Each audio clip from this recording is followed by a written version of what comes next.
October is the month for a lot of people try and stop drinking. Context around me, my name's Ewan. I am living in Scotland where we produce a lot of whiskey, a lot of beer. And I went sober in January 2022. So I've been sober for about 2.5 years. I think I'm into my 8th month of the second year, to be technical about it, but it doesn't really matter. I want to give you some top tips that I've learned through the past 2 years of me not drinking and trying to reminisce on that first few months. So one of the first things I noticed when I stopped drinking is that I was really used to holding something in my hand while I was out and about on nights out. So if you're stopping drinking for the first time, you've got to realise that it's going to feel weird that you're not holding a glass of wine, you're not holding some sort of beverage in your hand when chatting to people. So my top tips, I swapped immediately to lemonades.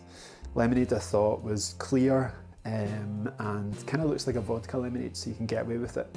The downside of lemonade is it comes usually in a pint glass, so it makes it really obvious that you're not drinking. Also with lemonade as well, once you get onto your 8th or 9th lemonade, you may as well have a hangover. The next morning your mouth will feel super dry and you'll have a sugar crash that is, not fun. So my top tip, number one, is try out soda limes. So soda water, lime cordial, or if you're in a really fancy place, some fresh lime juice as well. So these look like a vodka soda lime. There's far less sugar in it than your lemonade, so you're going to feel pretty good the next morning, even if you have 8 or 9. Pretty comfortable. Also, that will stop you from overthinking about not having stuff in your hands as well. So it gives you a little bit of easing into the sobriety that way. So top tip number one, try out a soda lime and try and make that your drink of choice if you can, if you do like the taste. Top tip number two, drive. Be the designated driver for a month. It's going to help with conversations, especially with pals. They will absolutely love the fact that they're getting a lift home at the end of a night out. So that gives you the perfect excuse. I'm driving, I'm doing sober October or dry Jan. There's no temptation at all. I'm going to be sober because I'm driving you home. If you don't drive, unfortunately it's going to be harder. One of the things that I also realised saying you're not drinking to people is that that'll usually be met with like oh come on, why not? And it's much easier to tell people that I had a new rule. So say you're at a work event, it's maybe a Thursday night, and you're on the path to stopping drinking and you don't want to drink, but you don't want to offend people or upset people at work. And it's saying that you have a new rule where I don't drink on weekdays was one of the really... People seem to respect rules more than just not drinking for some reason. So that works really well for me.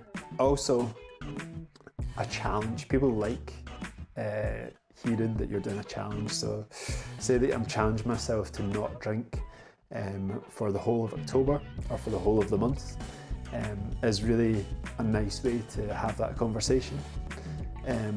People seem to respect that more as well. The beauty of that is that you can extend the challenge as well. So if you are enjoying being sober for that month, you can say, well, the challenge has changed. I'm now going to do 6 months and see if I can do it. And you can keep increasing that. I'm currently on my 3rd year. So that seems to work pretty well. My next top tip involves a wee bit of planning. So when you are sober, you're not going to be hungover. So you're going to have a shit ton more time that would have been filled with either being hungover, watching Netflix in an absolute state, now opens up a world of opportunities. So have in mind what you're going to do on that Sunday morning, on that Saturday morning, where you're usually going to be sleeping in an absolute horrible state. For me, I took up running. Again, one of the main challenges on why I stopped drinking was to do with exercise. So having that Saturday morning hangover free was a really good way to start running as well. One of the other hobbies I took up was painting. So I've started to paint with oils on canvas. I do have another video that you can watch. I'll put a wee click thing up there. It's a bit jumpy, but it tells you how I donated one of these pictures to a charity auction, which was really fun.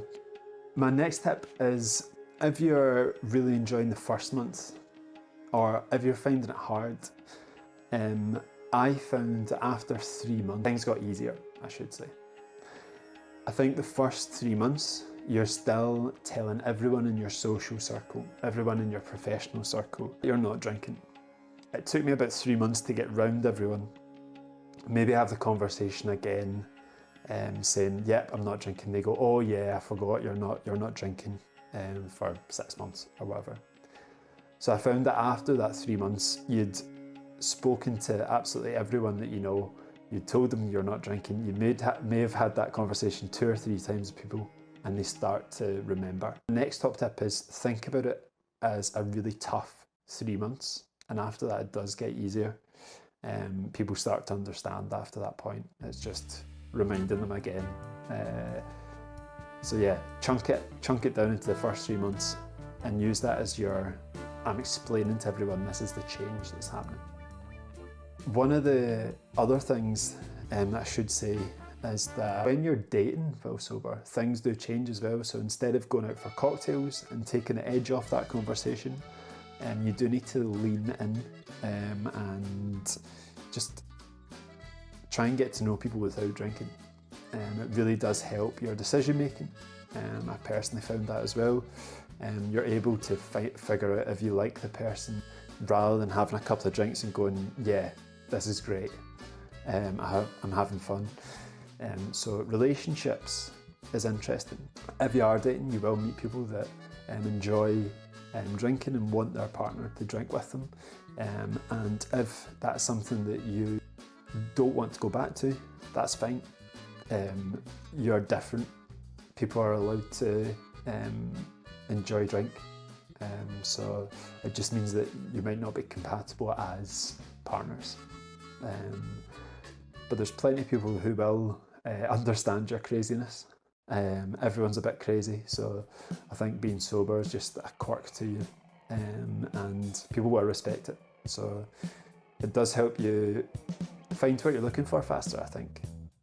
That's one of the benefits as well. So try to see it, I think, as a way to speed up dating and figure out what you're really looking for. So troops, there were some useful tips about going sober. I hope some people found it of value. I do have a much longer video when I was just starting out on YouTube that goes through more of my story, more of how I was feeling, and there's some more useful bits of information in there as well. If you do want to check it out, it's worthwhile sticking through. The editing on this is better than it is on that. That's my only warning. If not, I'll catch you in the next one. See ya.